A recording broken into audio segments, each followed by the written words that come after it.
नमस्कार विद्यार्थी मित्रांनो, तुम्हा सर्वांचं स्वप्नील घाटोड सर एक्झिक्युटिव्ह अकॅडमी या ऑनलाईन प्लॅटफॉर्मवर तसंच या यूट्यूब चॅनलवर स्वागत करतो आहे. मित्रांनो, मी स्वप्नील घाटोड, संचालक एक्झिक्युटिव्ह अकॅडमी. आज 26 फेब्रुवारीला आज नुकताच आपला एक MPSCचा पेपर झालेला बघा, संयुक्त पूर्व परीक्षा, बरोबर आहे. तर मित्रांनो, त्या संदर्भात आणि त्या परीक्षेला माझ्या हातात सध्या जो पेपर आहे हा एक D जो सेट आहेत त्यामधला जो D सेट माझ्याकडे आहेत आणि आजच्या पेपरला अंकगणित आणि बुद्धिमत्ता चाचणीच्या संदर्भात जी प्रश्न आलेले आहेत ते आपल्याला या ठिकाणी समजून घ्यायचे मित्रांनो. तर साधारण ही पूर्ण 15ही प्रश्न अतिशय बेसिक लेवलची होती मित्रांनो. साधारण ऑफलाईनच्या बॅचेसला प्रत्येक वेळेस मी सांगत असतो की आपल्याला बेसिक खूप चांगलं असलं पाहिजे. बघा, बेसिकचा अभ्यास चांगला असला पाहिजे, फॉर्म्युला पाठ असला पाहिजे, जिथं आवश्यक आहे तिथं ते पण लागतं, बरोबर ना. आजचा पेपरचं जो थोडं ॲनालिसिस केलं या ठिकाणी बघा, जो पेपर आहे मी या ठिकाणी अंकगणित आणि बुद्धिमत्ता चाचणी याचे जे काही क्वेश्चन आहेत या ठिकाणी मी तयार करून घेतलेलं आहे बघा ह्या PPTच्या माध्यमातून. आणि हे 15ही क्वेश्चन साधारण आपण इथून पुढं जाऊन आता हे समजून घेणार आहे. ओके, सो बघा, हे सर्व प्रश्न क्लिअर होणार सगळ्यांना.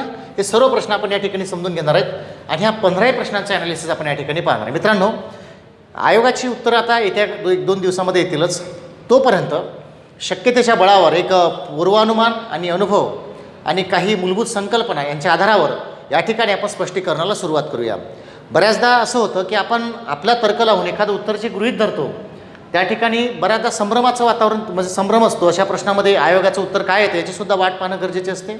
तरीसुद्धा एक जेवढं शक्य आहेत आणि एक पुन्हा एकदा सांगतो आहे, आपल्या अनुभवाच्या भरोशावर, काही मूलभूत संकल्पनांच्या आधारावर आणि आजचा आलेला पेपर यांचं विश्लेषणाच्या भरोशावर आपण आपल्या आजच्या ॲनालिसिसला सुरुवात करूया. मित्रांनो, आता पहिलाच प्रश्न, साधारण आम्ही जो सेट घेतलेला हा D क्रमांकाचा आहे. संयुक्त परीक्षा पूर्वपरीक्षा D हा जो सेट आहे माझा हा आहे D क्रमांकाचा. ओके, तर या माध्यमातून आपण पुढं जाऊयात. आता बघा, हे प्रश्न कशा पद्धतीचे आहेत ते सुद्धा आपल्याला ॲनालिसिस करणं गरजेचं आहे. मित्रांनो बघा, आता पहिलाच प्रश्न यांनी काय म्हटलेला आहे म्हणून लक्षात घ्यायचं. मी सुरुवात करतोय आपल्या एक्सप्लेनेशनला. तर बघा, पहिला प्रश्न, पहिला म्हणजे कुठला, नीट लक्षात घ्यायचं. या ठिकाणी हा 7व्या क्रमांकाचा प्रश्न आहे. पटलं ना. आता जसजसे तुमच्याकडे पेपर सेट असतील त्याचे क्रमांक थोडे वेगळे असू शकतात, परंतु पहिला जो प्रश्न घेतला आहे मी या ठिकाणी हा मंदिराचा आहे. बघा, लक्ष द्या इकडे. आता काय म्हणतोय मी, काय म्हणतो प्रश्न बघा, एक भक्त मंदिरात गेला असता त्याने प्रत्येक पायरीवर पायरीच्या क्रमांक एवढी, जेवढ्या पायऱ्या तेवढ्या क्रमांक, म्हणजे एक पायरी असतील 1 फुल, 2 पायऱ्या असतील 2 फुलं, 3 पायऱ्या असतील 3 फुलं, 4 फुलं असतील 4 फुलं, 4 पायऱ्या, चौथी पायरी आहे 4 फुलं. म्हणजे कुठं ना कुठं हे वाचन केल्यानंतर एक लक्षात येतं मित्रांनो की संख्याज्ञान, जसं संख्याज्ञानाचा कुठंतरी एक फॉर्म्युला लागतो n×n+1 / 2चा, तोच क्रमवार नैसर्गिक संख्यांच्या बेरजेचा फॉर्म्युला आहे. क्लिअर झालं इथपर्यंत. कुठला फॉर्म्युला आहे तो? क्रमवार नैसर्गिक संख्यांच्या बेरजेचा तो फॉर्म्युला आहे. सूत्र कुठलं लागतं त्याला, तर ते आहे n×n+1 / 2चं लक्षात घ्यायचं. आता हा का वापरायचा या ठिकाणी, परत एकदा प्रश्नाकडे जाऊयात आपण.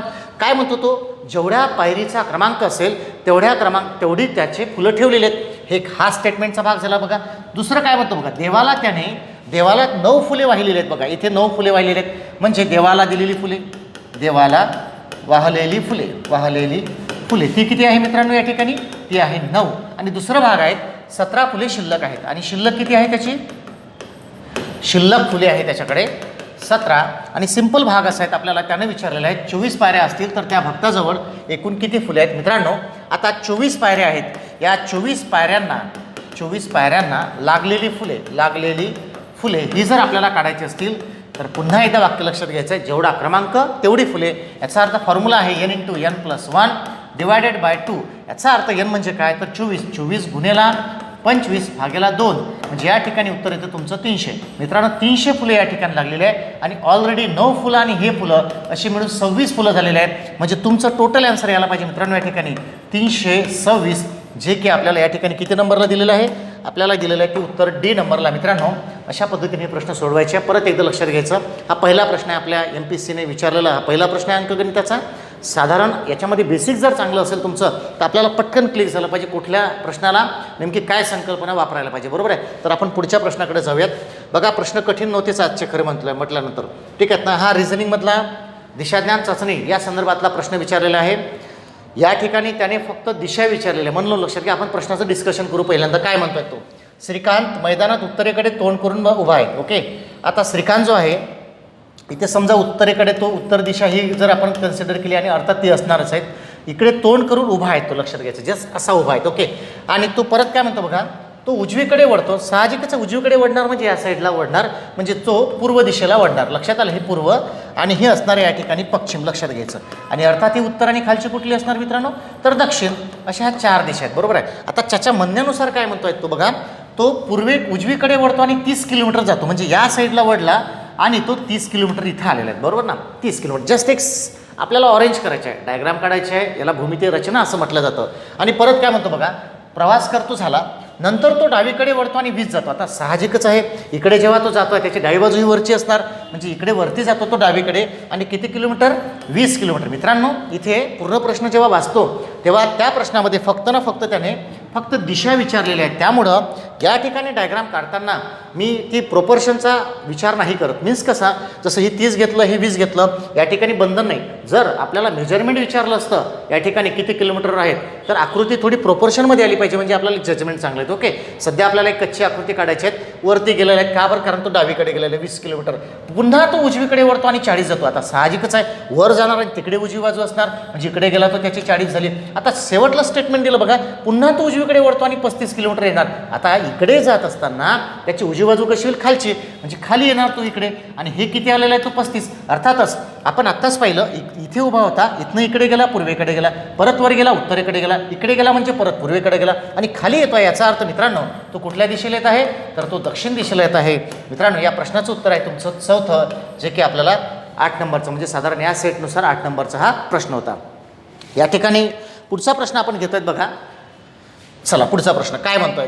येस, हा थोडा किचकट आहेत बघा. काय म्हणतात, खालील प्रश्नामध्ये 5 विधाने दिलेली आहेत. हां, एक तर वाचन चांगलं करायचं. प्रश्नाची डिमांड काय तेवढं समजून घेऊयात. प्रश्न कठीण नाही बघा. काय म्हणतात, 3 विधाने दिलेली आहेत. अर्थात 3 विधाने, 3 विधाने क्रमाने समाविष्ट करून, 3 विधाने आहे क्रमाने समाविष्ट करून अनेक पर्याय दिलेले आहेत. आता याचा पहिले अर्थ लावू. प्रश्न सोडतील तो भाग वेगळा, पटला ना. प्रश्न कठीण नाही, फक्त या स्टेटमेंटचा अर्थ समजला पाहिजे, कारण गोंधळ उरू नये. काय म्हणतो, 3 विधाने आहेत जे क्रमाने समाविष्ट केलेले आहे आणि अनेक पर्याय दिलेले आहेत. म्हणजे हे जे आहे ना, ई ड अ ब ड क ई ब ड क अ, हे 3 स्टेटमेंट आहेत. हे जे दिलेले आहेत ना आपल्याला, अ ब क ड ई, हे जे 5 स्टेटमेंट दिलेले आहे, हे स्टेटमेंट इथं न लिहिता त्यांचे क्रमांक यांनी या ठिकाणी मांडून आपल्याला दिलेले आहे. ओके, मग तो पुढचं काय म्हणतो बघा. पुढची सूचना अशी केलेली आहे बघा, सूचक विधान त्याला असं म्हटलं जातं, बरोबर ना. काय म्हटलं बघा, पर्यायात तिसरे विधान, पर्यायातलं तिसरे विधान, हे फार महत्त्वाचं. पर्यायातलं तिसरे विधान हे अगोदरच्या 2 विधानावरून अनुमान आहे. काय आहे, अनुमान आहे किंवा अनुमान दर्शविणारे आहे असा समप्रमाण आहे किंवा च्याप्रमाणे असतोय तो, च्याप्रमाणे असा पर्याय आपल्याला निवडायचा, लक्षात घ्यायचं. अतिशय सोपं आहे. काय म्हटलं त्याने बघा, लक्षात घ्यायचं. हे जे 3 दिलेलं आहे ना, म्हणजे याच्यातलं तिसरं विधान, म्हणजे प्रत्येक इथला अ स्टेटमेंट जे काय असेल ते, ब स्टेटमेंट जे काय असेल ते, ड स्टेटमेंट जे काय असेल ते, आणि अ स्टेटमेंट जे काय असेल ते, हे जे स्टेटमेंट आहे ते पूर्ण म्हणजे शेवटलं स्टेटमेंट आधीच्या म्हणजे अगोदरच्या 2 विधानावरून, म्हणजे ई आणि ड, अ आणि ब, आणि क आणि ई किंवा ड आणि क, अशा 2 विधानावरून ते ठरलेलं आहे असं त्याला म्हणायचं आहे. मग याच्याशी सुसंगत असलेली माहिती कुठली किंवा तो पर्याय आपल्याला निवडायचा आहे. आता आपण इथे डायरेक्ट टू द पॉईंट बोलत झालं तर ऑप्शनवर काम करायचं. ओके, चला तर पहिलं ऑप्शन घेऊयात आपण. लक्ष द्या इकडे. आता पहिलं ऑप्शन त्याने काय म्हटलेलं आहे नीट लक्षात घ्यायचं. पहिलं आहे या ठिकाणी घेतो बघा फ्रंटला थोडं. पहिलं आहे ऑप्शन ड क अ, नीट लक्षात घ्यायचं. ड क अ. मित्रांनो, इथे काही स्टेटमेंट इम्प्लिमेंट आणि एलिमिनेट असा भाग आपल्याला या ठिकाणी ठेवायचा आहे. मी कोणाचा वापर करणार आणि कुठले ऑप्शन टाकणार या ठिकाणी. ओके, सो बघा काय म्हणतोय. विधान काय, तिसरं विधान म्हणजे अ विधान काय, अमित मुलगा आहे. याचा अर्थ अमित काय आहे, मुलगा आहे, हे याचा तिसऱ्याचं. आणि हे तो काय म्हणतो, अनुमान दर्शविणार आहे. हे अनुमान दर्शविण्यासाठी हे 2 जे स्टेटमेंट आहे हे खरंच पूरक आहे का हे आपल्याला पाहायचं आहे. तर पहिलं ड दिलेलं आहे. ड नंबर म्हणजे काय, ड म्हणतो आहे बघा, अमित क्रिकेट खेळतो. ओके, हा अमित आहे समजा, नीट लक्षात घ्यायचं. आणि अमित काय खेळतो, क्रिकेट. वरच्याचं काम नाहीत आपल्याला. ओके, अमित आहेत आणि हा क्रिकेट खेळतो. काय खेळतो, क्रिकेट खेळतो. नीट लक्षात घ्यायचं, अमित क्रिकेट खेळतो. आता दुसरं आहे क बघा काय म्हणतोय, कोणतीही मुलगी क्रिकेट खेळत नाही. अर्थात मुलगी जर असेल तर क्रिकेट खेळत नाही. मित्रांनो, अमित मुलगा आहे हे अनुमान आहे, त्यांनीच म्हटलं, बरोबर आहे. आणि पहिलं वाक्य आहे म्हणजे ड, अमित जो आहे हा क्रिकेट खेळतो. अर्थात अमित क्रिकेट खेळतो. एक थोडं जर ऑब्झर्व केलं या ठिकाणी मुलीचा संदर्भ आला का, नाहीत. या पहिल्या विचारावरून आपल्याला लक्षात येतं, नीट लक्षात घ्यायचं की पहिलं उत्तर याचं हे असू शकतं. कारण साहजिकच अमित मुलगा आहे आणि तो म्हणतो की अमित क्रिकेट खेळतो, अर्थात अमित क्रिकेट खेळतो. आणि जे वाक्य आहे कोणतीही मुलगी क्रिकेट खेळत नाही, अर्थात मुलगा क्रिकेट खेळतो, म्हणजे हे वाक्य बरोबर असण्याची शक्यता या ठिकाणी बळावलेली आहे. एक हे झालं. मित्रांनो, आता MPSI आयोग काय उत्तर देते यावरून आपल्याला अंदाज येईलच. येत्या 2 महिन्यामध्ये मी पुन्हा सांगतोय, आपण एक पॉसिबिलिटीज या ठिकाणी पाहतोय की उत्तर हे असण्याची दाट शक्यता आहे. मित्रांनो, मी थोडं चौथ्या ऑप्शनकडे जातोय, नीट लक्षात घ्यायचं. ते चौथं ऑप्शन मी या ठिकाणी समोर घेतोय. उत्तराचा पर्याय हा मी या ठिकाणी एक दिलेला आहे. एक माझं जजमेंट असं सांगतं या ठिकाणचं की हे उत्तर असू शकतं, असणार असते, प्रश्नच नाहीत. परंतु या चौथ्या ऑप्शनचा आपण इथे वापर करू. बघा काय म्हणतो, हे अनुमान आहेत, त्यांनीच म्हटलं अनुमान. आता अनुमान काय, अमित मुलगा आहेत, अमित मुलगा आहेत, अमित मुलगा आहेत, मुलगा आहेत, नीट लक्षात घ्यायचं. अमित मुलगा आहेत, हा अमित आहे समजा, आणि तो काय आहे, अर्थातच मुलगा आहे, लक्षात घ्यायचं. हा काय आहे, मुलगा आहे. हे अनुमान निघालं पाहिजे. असं 2 स्टेटमेंटवरून निघतं का, चेक करू आपण. नंबरचं पहिलं स्टेटमेंट काय म्हणतो, जे सर्व खेळतात ती मुले ॲक्च्युली इथं करेक्शन करायला पाहिजे थोडं. हे PPT जे आहेत ना थोडी करेक्ट करतो मी या ठिकाणी, कारण असं नाही येत ऑप्शनमध्ये ओरिजिनल. इथं मुले आहेत, नीट लक्षात घ्यायचं. काय आहे, हा मुली नसून या ठिकाणी मुले हा शब्द आहे. मित्रांनो, थोडंसं क्षमा मागतो, इथे करेक्शन करा, कारण घाईघाईत सगळ्या PPT बनवलेल्या आहेत, त्याच्यामुळे इथं काय हवं आहे, मुले. चला, नंबरचा पर्याय काय बघा, जे सर्व खेळतात ना ती सर्व मुले आहेत. अर्थात साहजिकच आहे, त्याचं म्हणणं काय, त्यानं मुली म्हटलं का नाही, तो म्हणतो जे सर्व खेळतात, जे सर्व प्लेयर आहेत, ऑल प्लेयर आर बॉईज. म्हणजे याचा अर्थ जे सर्व खेळतात ते काय बॉईज आहेत, मुले आहेत. अर्थात मुलगा तर आहेच ना तो, त्याचं कनेक्शन चाललं तिकडे बघा. मग काय वाक्य म्हणतो बघा, म्हणतो अमित क्रिकेट खेळतो. अर्थात जे सर्व खेळतात ना ते मुले आहेत, म्हणजे बॉईज आहेत, आणि अमित तर क्रिकेट खेळूनच राहिला. अर्थात म्हणजे दोन्ही वाक्य पॉझिटिव्ह घेतली तर अमित हा मुलगा हे निष्पन्न होऊ शकतं. म्हणून मित्रांनो, माझा एक या ठिकाणी तुम्हाला सांगणार एक हा पर्याय आणि हा पर्याय, याच्यातून एक उत्तर आयोग देऊ शकतो. तर आपण जाऊया पुढच्या प्रश्नाकडे मित्रांनो. चला, हा प्रश्न जो आहे हा थोडा वेगळ्या पद्धतीचा आहे, लक्ष द्यायचं म्हणलो, ठीक आहेत ना. साधारण हा किती नंबरचा आहे, माझ्याकडे जो D सेट आहेत त्यामधला हा 10 नंबरचा प्रश्न आहे. तर पहा, लक्ष द्या, इथं काय करायचं आहे तुम्हाला, प्रश्न समजून घ्यायचा आहे. फार कमी मांडणीमध्ये प्रश्न कसा समजून घ्यायचा आहे. वरपंखी जर पाहिलं तर प्रश्न असं वाटतं चुकलं का बाबा, माझं बरोबर आहे, मला तर कळून राहिलं की काय दिलं. 100 विद्यार्थी आहे म्हणते, तो मांडणी करू आपण त्याला समजायला. एकूण विद्यार्थी किती आहे, एकूण विद्यार्थी आहे 100. झालं, पहा लक्ष द्या. पहिला मुद्दा, एकूण विद्यार्थी 100 विद्यार्थ्यांच्या वर्गातील 40 विद्यार्थी गणितात उत्तीर्ण म्हणजे पास झाले, आणि 60 विद्यार्थी इंग्रजीत पास झाले. लक्षात घ्यायचं, पास झाले, बरोबर आहे. आणि 8 विद्यार्थी, सगळ्यात महत्त्वाचं हायलाईट करण्यासारखं वाक्य बघा, 8 विद्यार्थी गणित व इंग्रजी या दोन्ही विषयात नापास झाले म्हणजे अनुत्तीर्ण झाले. लक्षात घ्यायचं, किती विद्यार्थी, 8. हे सगळ्यात जास्त कन्फ्युजन करणारं वाक्य असतं, नीट लक्षात घ्यायचं. एक विरोधाभास लपलेला या प्रश्नांमध्ये पडलं ना, काय लपलेला आहे, विरोधाभास. वेन डायग्रामच्या साहाय्यानं असे प्रश्न सोडविले जातात, लक्षात घ्यायचं, बरोबर आहे. बऱ्याचदा शेकडेवारी इन्क्लूड करून, पर्सेंटेजला इन्क्लूड करून असे प्रश्न विचारले जातात वेन डायग्राममध्ये. परंतु हा जो प्रकार आहे हा थोडा एक वेगळ्या पद्धतीचा आहे. बघूया कसं आहे. तर या ठिकाणी काय म्हणतो, शेवटला स्टेटमेंट काय त्यांचं बघा, तो म्हणतोय तर किती विद्यार्थी दोन्ही विषयात उत्तीर्ण झाले म्हणजे पास झाले. मित्रांनो, एक वरपंखी जर विषय पाहिला ना, बघा थोडं प्रश्नाकडे जाऊया. 100 विद्यार्थ्यांच्या वर्गातील 40 विद्यार्थी गणितात उत्तीर्ण झाले म्हणजे पास झाले, 60 विद्यार्थी इंग्रजीत उत्तीर्ण झाले म्हणजे पास झाले, आणि शेवटी म्हणतो किती विद्यार्थी दोन्ही विषयात उत्तीर्ण झाले. असं वाटते 100च्या 100 पास झाले, आहे काही वाटते की नाही, कारण तोच म्हणतो तसं शेवटी तेच विचारलं. परंतु तसा नसतो हा प्रश्न. इथे सिलेक्शन करायचं आपल्याला, लक्षात घ्यायचं, सॉर्ट आउट करायचं. कसं करायचं बघा, नीट लक्षात घ्यायचं. एकूण विद्यार्थी आहे 100. अकॉर्डिंग टू इन्फॉर्मेशन आपण एक सेटिंग लावूयात, लक्ष द्यायचं, समजून घ्या. हे आहे गणित, हे काय आहे गणित, आणि हे आहे इंग्रजी, हे आहे इंग्रजी म्हणून लक्ष द्यायचं थोडं. आता 40 विद्यार्थी गणितात पास झाले, अर्थात 40 झाले म्हणून लक्ष द्यायचं. मी तशाच्या तसेच म्हणतो त्याला, पटलं ना, किंवा थोडं रिवर्स जातो, फक्त म्हणून लक्ष द्या. प्रश्न खूप सोपा आहे, कसा सोडतो सांगतो तुम्हाला. समजा गणितात किती पास झाले, 40, इंग्रजीमध्ये किती, 60, तो म्हणतो म्हणून, ठीक आहेत ना. चला पुढं. आता पुढचं काय म्हणतो वाक्य, इंग्रजी झाले. 8 विद्यार्थी गणित आणि इंग्रजी दोन्ही विषयात नापास झाले. 8 विद्यार्थी दोन्ही विषयात नापास झाले. मित्रांनो, एक जजमेंट घेतलं पाहिजे आपण या ठिकाणी, फार आडवं तेवढं जाऊन येत आपण. 8 विद्यार्थी दोन्ही विषयात नापास झाले, तो काय म्हणतो गणितात 40 पास झाले. याचा अर्थ पर्टिक्युलर या ठिकाणी किती पास आहे, 8 जर हे नापास म्हणतोय तर 32, आणि इकडे जर 60 मधून 8 गेलं तर किती राहते, 52. याची तुम्ही टोटल करा या ठिकाणी. 52, 8 आणि ह्या 32चे म्हणजे 8 अधिक 2 10 आणि 2 1200 2 हात झाले 6 आणि 3 किती 92 मित्रांनो 92 आले इथे ठीक आहेत ना. एक हा पार्ट या ठिकाणी स्किप करतात लक्ष द्यायचं. आता थोडं डिस्कस करूयात आपण. एक विधान घेऊयात. एकूण विद्यार्थी किती आहे 100. एकूण विद्यार्थी आहे 100. नीट लक्षात द्यायचं किती आहे 100 बरोबर ना. आता तोच हे वाक्य काय वापरतो 8 विद्यार्थी नापास झाले दोन्ही विषयामधले. मग नेमके खरंच पास किती झाले हे कसं काढायचं नीट लक्षात घ्यायचं. या पहिल्या विधानावर 100 मधून त्याच्या म्हणण्यानुसार जर 8 विद्यार्थी दोन्ही विषयात नापास झाले तर तुमचे किती उरते 92. आता हे 92 खऱ्या अर्थानं असं वाटते पास आहे. मग आपले परफेक्ट पास किती आहे हे कसं काढायचं हे घ्यायचे 92 टार्गेटला. ह्याच्यामधून काय करायचं एकूण पास. याचा अर्थ होतो हे फॉर्म्युला कसं आहे एकूण पास जर काढायचे असतील या 92 मधून आता सिंपल तुमचा प्रॉपर आकडा किती आला या ठिकाणी बघा तो आलेला आहे 1 सेकंद. हां 92 आहेत ना.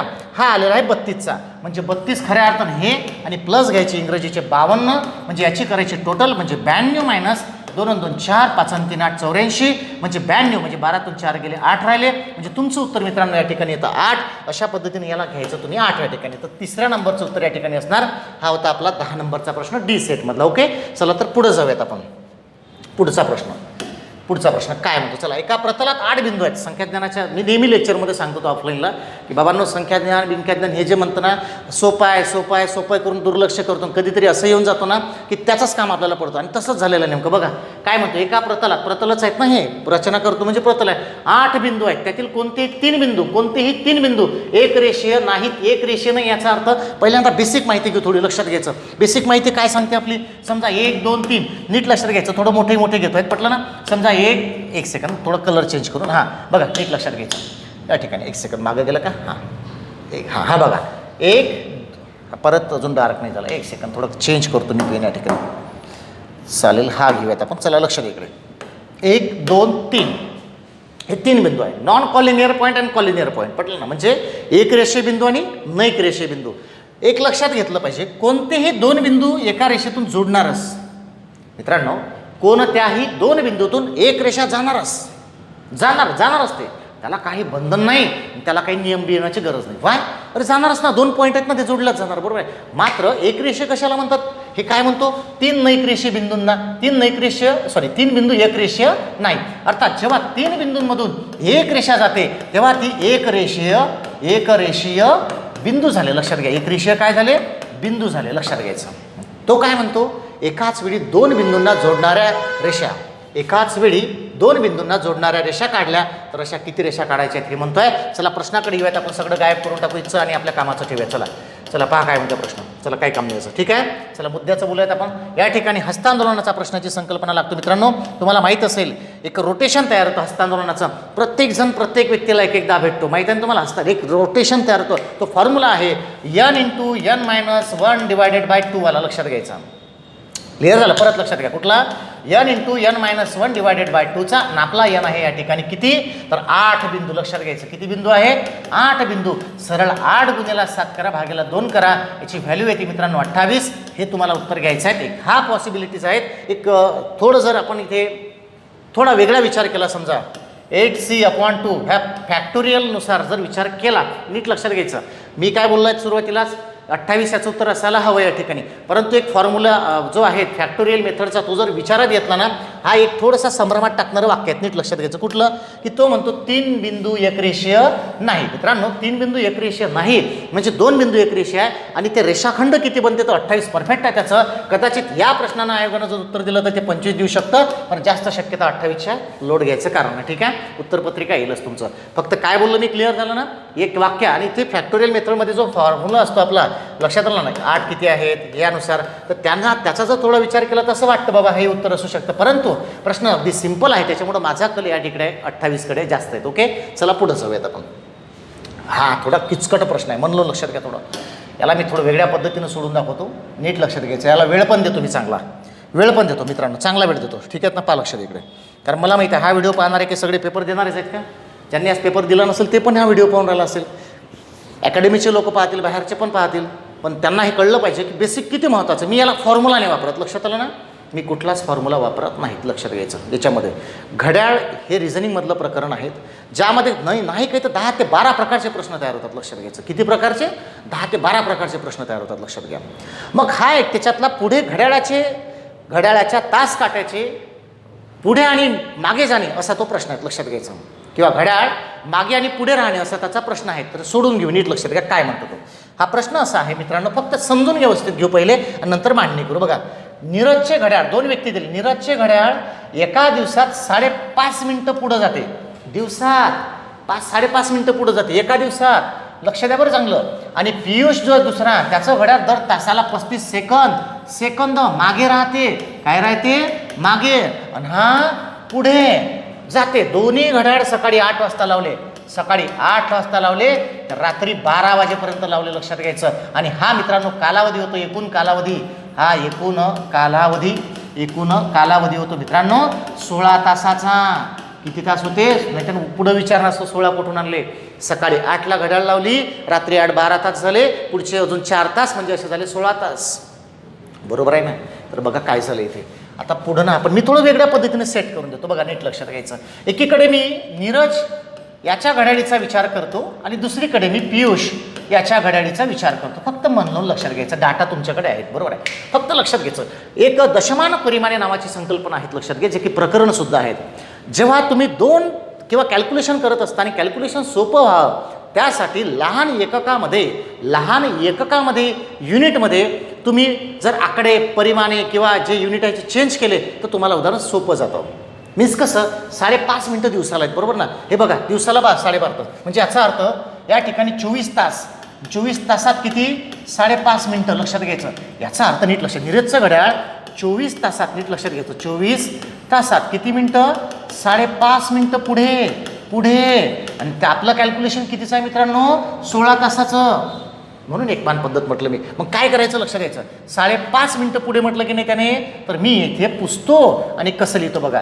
24 तासात, हा एका दिवसात म्हणजे 24 तासात 5.5 मिनिट पुढे. म्हणजे तुम्ही रफ कॅल्क्युलेशन करू शकता. एका मिनिटाचे 60 सेकंद, मग 6 पंचे 30, 300 सेकंद आणि अर्ध्या मिनिटाचे 30 म्हणजे 330 सेकंद पुढे. 330 सेकंद पुढे. किती तासाला? 24 तासाला. आपले तास किती आहे? 16. तर 16 तासाला किती? 16 तासाला क्वेश्चन मार्क. म्हणून 16 गुणिले एकमान पद्धत, तिरपा गुणाकार 330 भागेला 24. 3 11 110 म्हणजे ते झालं. 3 8 24, 8 2 16 झाले म्हणजे 220. नीट लक्षात घ्यायचं. किती आलं? 220 सेकंद पुढे जाणार. किती वेळा? फक्त चांगलं लक्षात घ्यायचं, कारण हे आपण बॅचमधले थोडी उदाहरणं घेतो, आपण घेतोय आजच्या पेपरचं. 16 तासात ती नीरजची घड्याळ 220 सेकंदानं पुढं जाईल. म्हणजे काय? याला कॅल्क्युलेट करू. 220 सेकंद और यालाच काय म्हणतात? आता 220 सेकंद यालाच म्हणतात 3 मिनिट 40 सेकंद. यालाच काय म्हणतात? 3 मिनिट 40 सेकंद. तुम्ही कॅल्क्युलेट करू शकता रफमध्ये. MPSC देणारे विद्यार्थी तुम्ही तेवढं आलंच पाहिजे. 3 × 18 180 सेकंद, वरचे 40 सेकंद म्हणजे 3 मिनिट 40 सेकंद ती पुढं गेली. म्हणून लक्षात घ्यायचं. म्हणजे रात्री 12 वाजता ती 3 मिनिटं 40 सेकंद म्हणजे 12 वाजून 3 मिनिट 40 सेकंद एवढा वेळ दाखवेल ना ते. हे घड्याळ चला बाजूला ठेवा. पियुषकडे या इकडे. पियुष काय म्हणतो? पियुषची घड्याळ दर तासाला 35 सेकंद मागं लागते, लक्षात घ्यायचं. याची घड्याळ एका तासाला 35 सेकंद मागे. म्हणून आपले 16 तास आहे. 16 तासाला किती मित्रांनो? 16 गुणिले 35 तुम्ही गुणाकार केला तर तो येतो 560 सेकंद. काय? कारण सेकंदाने गुणलाय तुम्ही. अर्थातच 560 सेकंद म्हणजे किती? 60 सेकंदाचा 1 मिनिट. 6 9 54 म्हणजे 540 म्हणजे 9 मिनिट 20 सेकंद. किती मित्रांनो? 9 मिनिट 20 सेकंद मागे जाणार ही घड्याळ, लक्षात घ्यायचं. 9 मिनिट 20 सेकंद मागे. म्हणून रात्री 12 वाजता ही घड्याळ किंवा नीरजची घड्याळ म्हणतो आपण, पियुषची घड्याळ, लक्षात घ्यायचं. ही घड्याळ कोणता वेळ दाखवेल? तर नीट लक्षात घ्या. कोणता वेळ दाखवेल? रात्री 12 वाजता ही घड्याळ 9 मिनिटं 20 सेकंद मागं आलेले आहेत. म्हणजे 11 वाजून, लक्षात द्या बरं, 11 वाजून, बरोबर ना? कारण 9 मिनिटं मागे आलेले आहेत म्हणजे 50 मिनिटे आणि 20 सेकंद, लक्षात घ्यायचं. 9 वाजून 50 मिनटं 20 सेकंद नाही 40 सेकंद. का बरं? कारण 20 सेकंद मागं गेलेलं आहे. म्हणजे या ठिकाणी एक जर लक्षात घेतलं, तुम्ही म्हणणार मग सर 9 मिनटं तर 51 घ्यायला पाहिजे तुम्ही. हो, हरकत नाही. म्हणजे 12 वाजतापासून जर 9 मिनटं मायनस केले आपले, तर तसं पाहिलं तर 11:51 मिनटं होते, हरकत नाही. पण 11:51 मिनटं का नाही घेतले? कारण परत 20 सेकंद पण मागं गेले ना. म्हणजे 51 मिनिटातला 40 सेकंदाचा भाग या ठिकाणी मित्रांनो पूर्ण झाला. हा प्रश्न जो आहे त्याच्यामध्ये काही करेक्शन नाही, कारण हा PPT जे आहे हे अगदी फास्टमध्ये तयार केलेलं आहे, त्याच्यामुळे थोडासा संभ्रम उडू शकतो मित्रांनो या ठिकाणी. तर बरोबर आहे, त्याचं उत्तर मी मगाशीच काढून ठेवलेलं आहे, साधारण चेक पण केलेलं आहे. तर बघा, थोडं ना इथं रफ काम तुम्हाला करायचं आहे आणि काही गोष्टी आशययुक्त तुम्हाला समजून घ्यायचं आहे. आपल्याला या पार्टचं काम नाही येत, आता लक्षात घ्यायचं. ओ सॉरी, एक सेकंद. हा पार्ट म्हणजे कुठला? आता हा टायमिंग जो दाखवला आहे त्यांना हा विचारला का नाही? लक्षात घ्या, हा विचारला नाही. आपण आता हा कट करू. आपण टू द पॉईंट बोलूयात आता प्रश्नाकडे. तो काय म्हणतो? पियूषच्या घड्याळापेक्षा किती मिनटं पुढे असेल? कोणाची? नीरजचं. फक्त तुम्हाला काय करायचं आहे, याच्यामध्ये तो जो आहे हा 3 मिनिटे 40 सेकंद पुढे आहेत आणि हा 9 मिनिटे 20 सेकंद मागे आहेत. मित्रांनो 9 3 12 मिनिटाची गॅप आहेत आणि याच्यातून 1 मिनिटं तयार होतो. म्हणजे तुमचं उत्तर माझ्या मते या ठिकाणी मित्रांनो 12 मिनिटं आणि हे 3 म्हणजे 13 मिनिटं यायला पाहिजे. हे तुमचं ॲन्सर असले मित्रांनो या प्रश्नाचं. हा 12 नंबरचा प्रश्न. ओके, सो पुढं जाऊयात आपण. लक्ष द्यायचं, अतिशय सोपं आहेत. म्हटलं ना, हे कंबाईनच्या परीक्षेला आलेले जे प्रश्न होते ना, बऱ्याचदा क्लास 3ला पण येऊन गेलेले आहेत या लेवलचे प्रश्न. पहा काय म्हणतात, शिक्षक, लेखक, विवाहित व्यक्ती. काय काय दिलेलं आहे त्याच्यामध्ये मटेरियल? एक शिक्षक आहे, एक लेखक आहे आणि एक विवाहित पण आहेत. विवाहित. मित्रांनो वेन डायग्रामचे नियम असतात, बरोबर ना? नियम असतात म्हणजे 3 घटक दिलेले आहेत. बऱ्याचदा इतर 2 घटकांचा एका घटकाशी समानता असतो, अर्थ दिलेले असतात. समजा ही डायग्राम आहे एखादी, याचा अर्थ काय होतो? ह्या समजा याला नाव दिलं ए आणि ह्याला बी आणि हा सी. ह्या कुठला नियम तयार होतो की ह्या दोघांचा एकमेकांशी संबंध नाही ए आणि बीचा, परंतु सीशी आहेत असा त्याचा अर्थ होतो. म्हणजे सीचे दोन्ही पार्ट आहे ए आणि बी, परंतु ए आणि बी एकमेकांशी कनेक्ट नाही, बरोबर ना? असा त्याचा अर्थ होतो. बऱ्याचदा अर्थ काय होतो, समजा आतला पार्ट ए आहे आणि हा बाहेर बी आहे समजा, तर याचा अर्थ असा होतो की ए जो आहे हा सर्वचा सर्व ए म्हणजे बी आहे, बरोबर ना? म्हणजे आतमधलाच म्हणजे बी आहे, कव्हर केलं त्याने. लक्षात घ्या, ह्याचे छोटे मोठे नियम असतात, हे आपल्याला ॲनालिसिस करता आले पाहिजे. आता कसं बघा, शिक्षक हा लेखकही असू शकतो आणि तो विवाहितही असू शकतो, हाही असू शकतो. आणि दुसरं बघा, लेखक जो आहे ह्या लेखक नावाचा प्राणी हा शिक्षकही असू शकतो, लेखक नावाचा प्राणी विवाहितही असू शकतो एखाद्या वेळेस, बरोबर आहे? असू शकतो. आता विवाहित लोक काही शिक्षक नसते का? मग विवाहित हा जो प्राणी आहे हा विवाहितवाला लेखकही असू शकतो, विवाहितवाला शिक्षकही असू शकतो. मित्रांनो म्हणजे तिन्ही गोष्टी एकमेकांशी कनेक्ट आहे. सिंपल गोष्ट आहे की आपलं उत्तर काय असेल? पहिलं, ही डायग्राम तुमची पहिलं हे तुमचं उत्तर असेल मित्रांनो या प्रश्नाचं. ओके, चला पुढं जाऊयात आपण. चला, हा एकदम प्रश्न सोपा आहे, त्याचं उत्तर सरळ सरळ सांगतो आणि एक्सप्लेनेशन सुद्धा करत नाही. याचं काही नाही बाबांनो, एक नंबर दिलेलं ए = 1 बी = 2, सरळ सरळ याचे नंबर घ्यायचे आपण, जे अल्फाबेटिकल ऑर्डरनुसार आहे ते सेट करायचे. हा त्याचं उत्तर असेल. हा प्रश्न बघायचा थोडा. हा या ठिकाणी अतिशय सोपा प्रश्न दिलेला आहे त्यांनी. बघा काय म्हटलेलं आहे, वाचूयात आपण एकदा, वाचूया. खालील प्रश्नात विधान 1 आणि विधान 2 या 2 घटना दिलेल्या आहेत. म्हणजे ह्या 2 घटना आहेत, 1 आणि 2. दोन्ही घटना काळजीपूर्वक वाचून त्याच्यातील संबंधाचे स्वरूप ठरवा. विधान 1 व 2 मध्ये दिलेली माहिती सत्य आहे असे गृहीत धरून अचूक उत्तर तुम्हाला फिक्स करायचं आहे. ओके, लक्ष द्या इकडे. आता पहिला आहे, थोडे या साईडला लक्ष द्या इकडे. काय म्हणतोय प्रश्न असा आहे, हरी आगीत मारले गेले. हरी म्हणजे एक व्यक्ती आहे. हरी कोण आहे? व्यक्ती आहे. आगीत मारले गेले ना ते. आता मारले गेले म्हणजे याचा अर्थ घटना घडली, रिझल्ट भेटला ना, एक प्रकारचा रिझल्टच आहे ना, परिणाम म्हणजे रिझल्ट, बरोबर ना? मारले गेले, काहीतरी आउटपुट आलं त्याच्यातून. पण कशामुळे आलं? म्हणजे याचा अर्थ हा आहे परिणाम. हा काय आहे? परिणाम.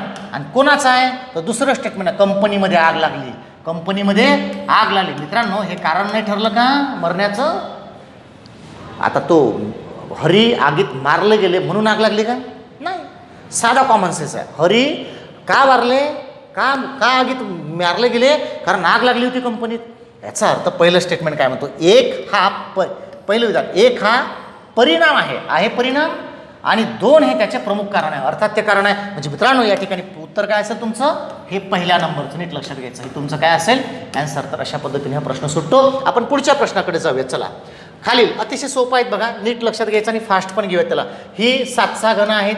हा 324 18चा वर्ग आहेत. सिंपल गोष्ट सांगायची झाली तर बघा नीट लक्षात घ्या, सरळ सरळ इथं घेतोय. 343 घनसंख्या कोणाचा घन आहे? 7चा घन, बरोबर आहे. 18चा वर्ग 324 आहेत. सिंपल. आता थोडक्यात जर सांगितलं तुम्हाला, हा 15चा घन, हा 22चा घन, हा 4चा घन, हा 7चा घन, अर्थातच उरलं कोण तुमच्याकडे? 324. ही काय आहे? ही आहे मित्रांनो वर्गसंख्या. काय आहे? वर्गसंख्या आहे. मग ऑड मॅन आउटचा अर्थ काय आहे? समान गुणधर्म असताना एखादी असं पद आहे, एखादी अशी राशी आहे जी त्या इतर गुणधर्माशी साधर्म्य साधत नाही, that is called odd man out.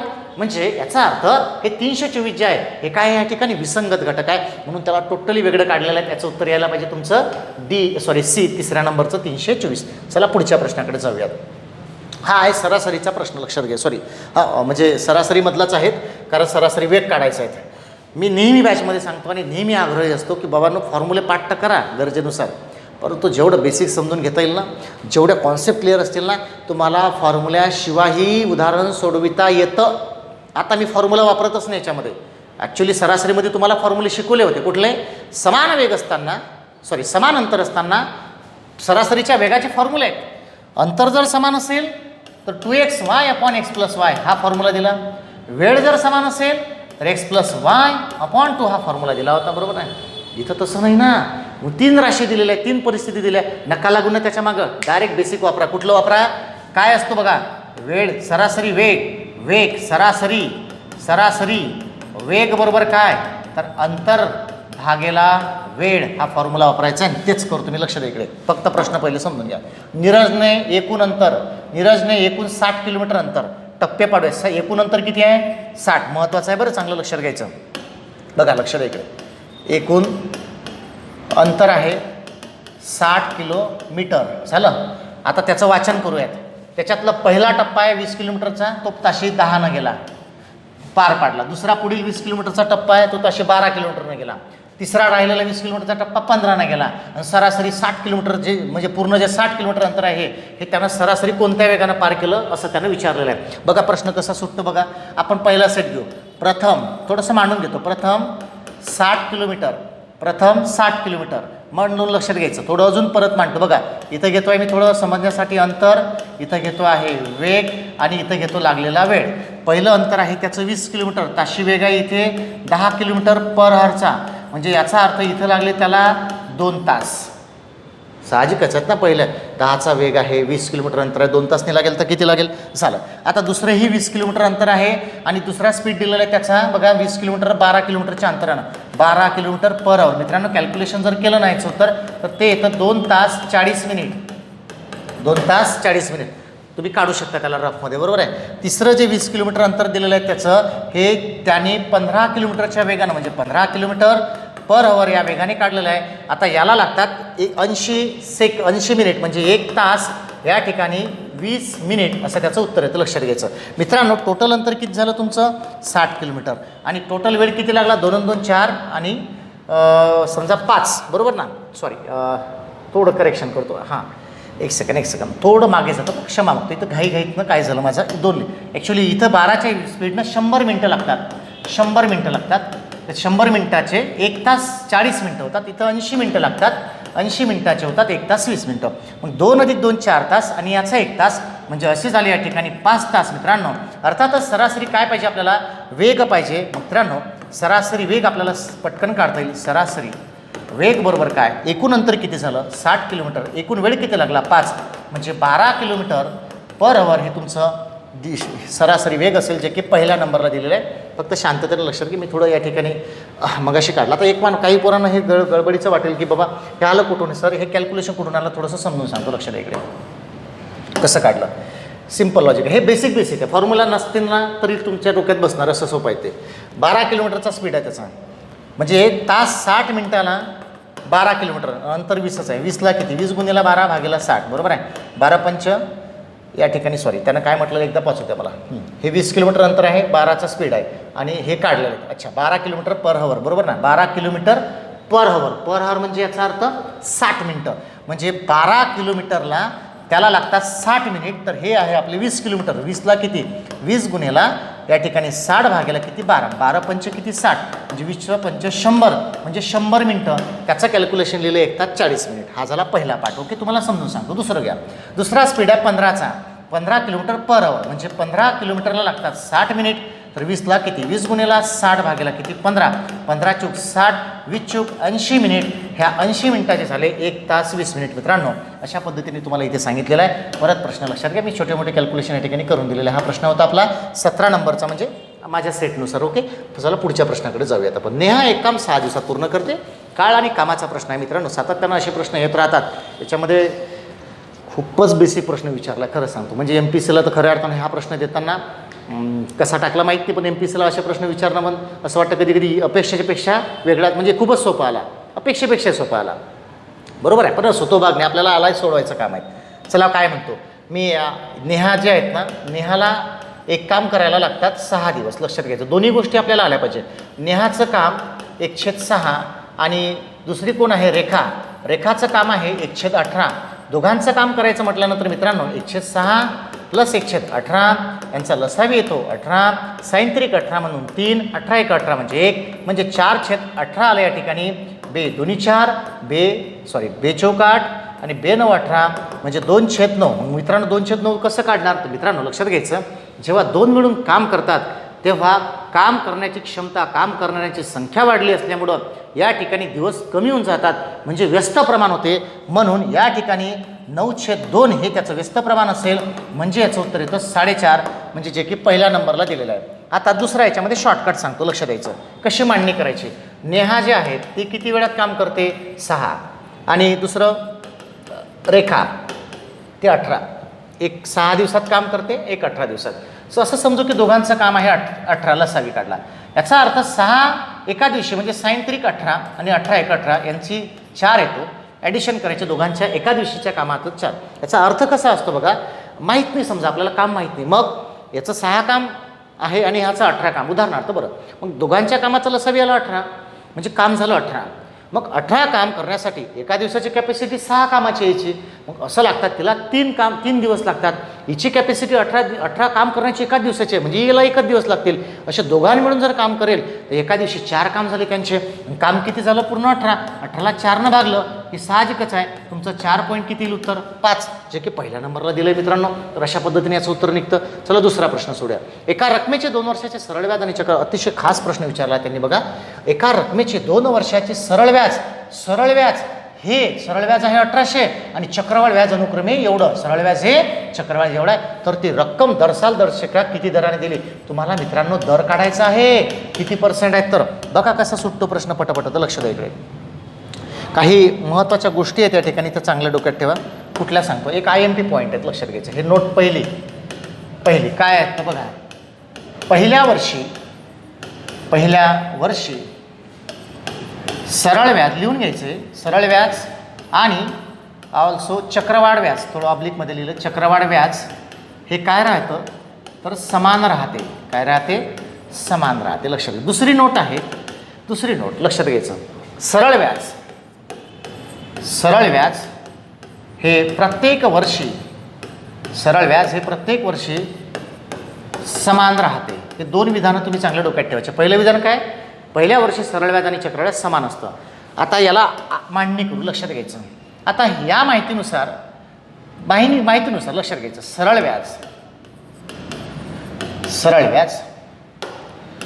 व्याज आणि चक्रवाढ व्याज नीट लक्षात घ्यायचं बरं. चक्रवाढ व्याज कसं असतं बघा, तो म्हणतो ना, मग सर मांडणार कसं तुम्ही. मी काय घेतो बघा, वर्ष पहिले, जास्त फॉर्म्युला मांडत नाही. वर्ष पहिल्या वर्षी सरळ व्याज 900 होतं, चक्रवाढ व्याजही 900 झालं. सर का 900 केलं, त्यांनी 1800 दिलं, कारण ते 2 वर्षाचं आहे बाबांनो. तो म्हणतो ना सरळ व्याज प्रत्येक वर्षी कसं असते सारखं, ते 2 वर्षाचं 1800 आहे, अर्थात एका वर्षाचं किती 900, अर्थात चक्रवाढ व्याजसुद्धा पहिल्या वर्षाचं 900 नाही का. मग तेच लक्षात घ्यायचं आहे. 1890 झालं. दुसऱ्या वर्षी वर्ष दुसरे, इथे सरळ व्याज झालं 900, मात्र मित्रांनो त्याची बेरीज 1890 दिली, अर्थात 990 हे आकारलं असेल, म्हणजेच याची बेरीज बघा बरं 1800 येते, याची येते 1890. असं ते 2 वर्षाचं आणि हे 2 वर्षाचं सरळ व्याज झालेलं आहे. आता तुम्हाला काय विचारलेलं आहे, दर. ते कसं करायचं नीट लक्षात घ्यायचं. दर काढायचा कसा, दर काढायचा तुम्हाला कसा, नीट लक्षात घ्यायचं. पहिल्या वर्षी समान आहे, काही डाऊट नाही, बरोबर आहे. दुसऱ्या वर्षी मात्र इथे काय गडबड झाली, इथे जेव्हा 900 होतं तेव्हा हे 90ने प्लस झालं. मग अर्थात व्याजावर व्याज वाढलं ते, म्हणून या 900वर किती वाढले 90, तर 100ला किती, हा फॉर्म्युला या ठिकाणी यूज करायचा. 9×10=90. मित्रांनो 10% हे त्याचं उत्तर असेल, म्हणजे तुमचं उत्तर आहे या ठिकाणी पहिलं. या प्रश्नाचं उत्तर कुठलं आहे तुमचं, पहिलं 10%. व्याजाच्या प्रश्नाचं उत्तर आहे 10%. चला पुढे जाऊ. खालीलपैकी कोणता पर्याय उतरत्या क्रमाने लिहिलेला असतो, याचं थोडं चांगलं विश्लेषण सखोल करतो बघा. तुलना करायची आहेत आपल्याला. आता कुठले प्रत्येक याच्यामध्ये ऑप्शन कुठले बघा, प्रत्येक याच्यामध्ये 5/8 दिलेलं आहे, 9/13 दिलेलं आहेत आणि दुसरं 11/17 दिलेलं आहेत. थोडक्यात लक्षात घ्यायचं. मी 4 नियम सांगतो, फक्त मन लावून लक्षात घ्यायचं. कारण आज असं काही नाही तुम्ही एकटाच व्हिडिओ पाहणार म्हणून माझा भरपूर व्हिडिओ पडते असते, कारण काही असं अडचणीचा भाग नाही. परंतु माझ्या एक्झिक्युटिव्ह अकॅडमीच्या विद्यार्थ्यांसाठी हे मला समजून घ्यायचं आहे. म्हणजे लोक माझ्याशी जुळलेले आहेत त्यांचं पण एक चांगलं मला बांधिलकी आहेत आपली ती जोपासली पाहिजे. त्या हेतूनं जो काही मेसेज देता येईल, जे काही स्पष्टीकरण सादर करता येईल तुमच्यासमोर, त्याचा प्रयत्न आहे तो. आता काही गोष्टी नुसतं उदाहरणच काढायचे आहेत का आपल्याला, उत्तर काढायचे का नाही, परंतु ते उत्तर का काढलं हे पण समजून घेणं गरजेचं आहे. काही गोष्टीचं ॲनालिसिस होणं सुद्धा गरजेचं आहे, बरोबर ना. सो आपण ते करतो, बाकी काही नाही. म्हणजे उदाहरणाची प्रश्नांची उत्तरं टाकणे हा पर्पजच नाही आजच्या व्हिडिओचा, कारण माझ्यासारख्या भरपूर लोकांनी व्हिडिओ टाकलेला तो भाग नाही. परंतु मित्रांनो, ॲज आपली एक अकॅडमी आहे आणि मी तुमच्याशी जोडलेला आहोत, आपलं एक बांधिलकी आहे. तुम्हालाही माझं काम आहे की उत्तर काढलं असेल, उत्तर तुम्ही पाहिजे, परंतु याचे माध्यम काय, म्हणजे हा व्हिडिओ पाहताना संकल्पनाही क्लिअर होते, प्रश्नाची उत्तरे समजतात आणि प्रश्न सोडत असताना ऑन द स्पॉट कुठल्या ॲक्शन घेतल्या पाहिजे, संकल्पना कुठली असते हे नाही तर ते कसं वापरायचं, ते नाही तर हे कसं वापरायचं, दोन्ही गोष्टी क्लिअर झाल्या पाहिजे. तर बघूयात आपण, लक्ष द्यायचं. एक तर दुसरा 4 पाय असतो. अंश समान असेल तर ज्याचा छेद लहान तो मोठा, यानुसार. दुसरा असतो छेद समान असतील तर ज्याचा अंश मोठा तो मोठा. अंशापेक्षा छेद लहान असतील, मोठा असतील आणि फरक सारखा असेल तर तो नियम तिसरा. आणि अंश मोठा असतील छेदापेक्षा, फरक सारखा असेल तो नियम चौथा. आणि 5वा नियम असतो ज्यामध्ये चौथ्यात कुठंच बसत नाही, तेव्हा व्हॅल्यू काढायची असतो. व्हॅल्यू मीन्स काय, 5ला 8 न भागा, 9ला 13 न भागा, 11ला 17 न भागा. आता हे किचकट जातं, कधी सोपं पण जातं. एक तो नियम, पण मी तो वापरणार नाही, कारण तो तुम्ही वापरू शकता. दुसरं सांगतो तुलना करणे. दुसरं आहे तुलना करणे. आता तुलना करणे याचा अर्थ काय, नीट लक्षात घ्या. याची याच्याशी, याची याच्याशी, याची याच्याशी, बरोबर आहे. पहिला घेतो 5/8 व 9/13 मध्ये परिमेय संख्यांची तुलना करणे, असा तो नियम आहे. आता त्याच्यामध्ये आपण जाणार नाही. तर बघा 13×5 = 65 होते, 9×8 = 72 होते. याचा अर्थ दुसरा गुणाकार मोठा आला, म्हणून साहजिकच आहे दुसरं पद मोठं झालं यामध्ये. क्लिअर आहे. म्हणजे पहिल्या या दोघांपैकी हा मोठा ठरला, कोण, 9/13. आता 9/13 व 11/17 घेतो, तर 17×9 = 153 आणि 13×11 या दोघांमध्ये सुद्धा मित्रांनो याचा गुणाकार मोठा होतो, म्हणजे 9/13 मोठा झाला या ठिकाणी 11/17पेक्षा. म्हणजे दोन्ही केसेसमध्ये 9/11 मोठी ठरली, 9/11 मोठी ठरली. मग आता परत काय, एक तर क्लिअर झालं. मग पण कोणापेक्षा, 5/18पेक्षाही मोठी आहे, 11/17पेक्षा मोठी आहे. पण ह्या दोघांचं पटलं नाही ना अजून, यांचं क्लिअर करू ना एकदा. बघा मग आता काय असेल, तिसरी केस असेल 5/18 व 11/17 मध्ये. आता क्लिअर नाही का, 5/8 आहेत ते, एक्झॅक्टली काय ते 5/8 आहे. मग काय असेल बघा, 11×8 = 88, 17×5 = 85. म्हणजे याचा अर्थ तो मोठा झाला, म्हणजे 5/8 पेक्षा मोठा कोण, 11/17. अर्थातच तुमचं उत्तर या ठिकाणी भेटून जातं ना. म्हणजे या पूर्ण याच्यामध्ये हा सगळ्यात मोठा झाला, नंबर 1ला, हा सेकंड नंबरला आहे आणि हा थर्ड नंबरला आहे. म्हणजे फर्स्ट, सेकंड, थर्ड कुठलं ऑप्शन आहे हे चेक करू शकता. तर या प्रश्नाचं उत्तर मित्रांनो हे आहे तुमचं. चला पुढे जाऊया. ते खास प्रश्न आपली वाट पाहतोय. चला काय म्हणतोय, क्षेत्रफळाशी संबंधित आहे, क्षेत्रफळाशी नाही, पर्सेंटेजशी संबंधित आहे. काय म्हणतो बघा, बागेचं प्रवेश शुल्क 35% कमी झालं आणि त्याच्यामुळे प्रवाशांची संख्या 40% वाढली, तर प्रवेश शुल्कामुळे उत्पन्नात कुठला बदल झाला. शेकडेवारीचा प्रश्न आहे. आपण याच्यामध्ये एक प्रश्न पाहत असतो, अचा पगार बीच्या पगारापेक्षा 25% वाढला तर बीचा पगार याच्यापेक्षा किती टक्क्यानं कमी. मित्रांनो त्याच्यामध्ये एक फॉर्म्युला लागतो. जेव्हा एकच आकडा येतो ना, पर्सेंटेजचा फिगर एक असतो ना, जसं की 25% दिलेला आहे, एकच एवढ्या टक्क्यानं कमी झाला आणि किती टक्क्यानं फरक पडेल, तेव्हा फॉर्म्युला लागतो. जेव्हा 2-2 आकडे दिलेले आहेत ना असे, तेव्हा मात्र आपल्याला बेस समजला पाहिजे. मी बेसिकच सांगतो पूर्ण तुम्हाला, फॉर्म्युला नाही. परत लक्षात घ्या, बेस काहीच माहीत नाही, समजून घ्या, लक्षात घ्या. आता तुमचं पहिले मुद्दा लक्षात घ्यायचं, 35% प्रवेश शुल्क एंट्री फी वाढली आणि प्रवाशांची संख्या 40% कमी झाली. पहिले उत्पन्न किती होतं माहीत आहे का, नाही माहीत. प्रवाशांची संख्या माहीत आहे का, नाही माहीत. शुल्क किती होतं माहीत आहे का, माहीत नाही. मग माहीत करून घेऊ आपण, लक्षात घ्यायचं. समजा आधीचे प्रवेश शुल्क 100 घेतले व प्रवाशांची संख्या तीसुद्धा माहीत नाही, तीसुद्धा आपण घेतली 100. म्हणून येणारे उत्पन्न ते 100 गुणिले 100 म्हणजे मित्रांनो 10,000 रुपये येत होतं आपल्याकडे. आधी किती येत होतं? 10,000. आता झालं काय बघा, आता नवीन उत्पन्न नीट लक्षात घ्यायचं. नवीन बदल काय झाला की शुल्क 35% कमी झाले. आता 100वर 35 कमी झाले, याचा अर्थ किती रुपयावर आलं? 65 रुपये. 100 - 35 करा. प्रवाशांची संख्या 40% वाढली. प्रवाशी 40% वाढ. आता 100चे 40% वाढले म्हणजे 140 नाही झाले का? यांचा नवीन उत्पन्न करा. नवीन उत्पन्न ते येतं 65 गुणिले 140 मित्रांनो, ते येतं 9,100 रुपये. आता तुमच्याकडे आधी किती येत होतं? 10,000. आता किती मिळालं? 9,100. कितीचा गॅप पडला? 900चा. आणि कोणावर पडला? 10,000. म्हणजे शेकडा जो आहे तो कसा निघतो बघा. 10,000वर 900चा इम्पॅक्ट पडला तर 100वर किती? म्हणजे या ठिकाणी किती %? 9%ने कमी झाले. काय झाले? कमी झाले. म्हणजे तिसऱ्या नंबरचं उत्तर तुमचं आहे बघा. तिसऱ्या नंबरलाच 9% दिलं आहेत. मला असं वाटतं यस, तिसऱ्या नंबरला 9% कमी झालं, हे तुमचं उत्तर आहे मित्रांनो. अशा पद्धतीनं आपण जे प्रश्न सोडवलेले आहे हे आहेत. तर मित्रांनो, या व्हिडिओच्या माध्यमातून माझा काही असलेला अनुभव आणि तुमच्या सहकार्यानं आयोग आहे शेवटी, पटलं ना. आयोगाला काय माहीत नाही, होऊ शकते आपलं जजमेंट चुकू शकतं एखाद्या उदाहरणामध्ये. तर मी हा व्हिडिओ पाहत असतानाच शेवटी तरीच मुद्दाम क्षमा मागतो आहेत, कारण शेवटी आयोगाचा पेपर आहे तो. शक्यतेच्या बळावर, पॉसिबिलिटीच्या बळावर आपण इथे एक्सप्लेनेशन घेतलेलं आहे. पण आयोग आहेत, होऊ शकते एखाद 2 प्रश्नामध्ये माझा तर्क चुकला असेल, आयोगाचं उत्तर चेंज होऊ शकतं. ते जबाबदारी घ्यायला पाहिजे मी. त्याच्यामुळे मी क्षमा मागतो असं जर काही झालं तर, कारण शेवटी आपल्याला पेपर काढणे आहेत, बरोबर आहे. तर मित्रांनो, तरीसुद्धा या ठिकाणी जेवढं काही ॲनालिसिस करता येईल तेवढा मी प्रयत्न केलेला आहे. हा व्हिडिओ तुम्हाला आवडला असेल नक्की तुमच्या मित्रापर्यंत पोहोचवा, जेणेकरून त्यांना पेपर चेक करता येईल. तर मित्रांनो, हा होता MPSC संयुक्त पूर्व परीक्षेचा पेपर, ज्याचं एक्सप्लेनेशन मी या ठिकाणी तुमच्यासमोर मांडलेलं आहे. तुम्हाला नक्कीच आवडलं असेल अशी अपेक्षा करतो आणि खूप चांगल्या पद्धतीने समजलं असेल अशी सुद्धा अपेक्षा करतो आहे. धन्यवाद मित्रांनो, धन्यवाद. थँक्यू.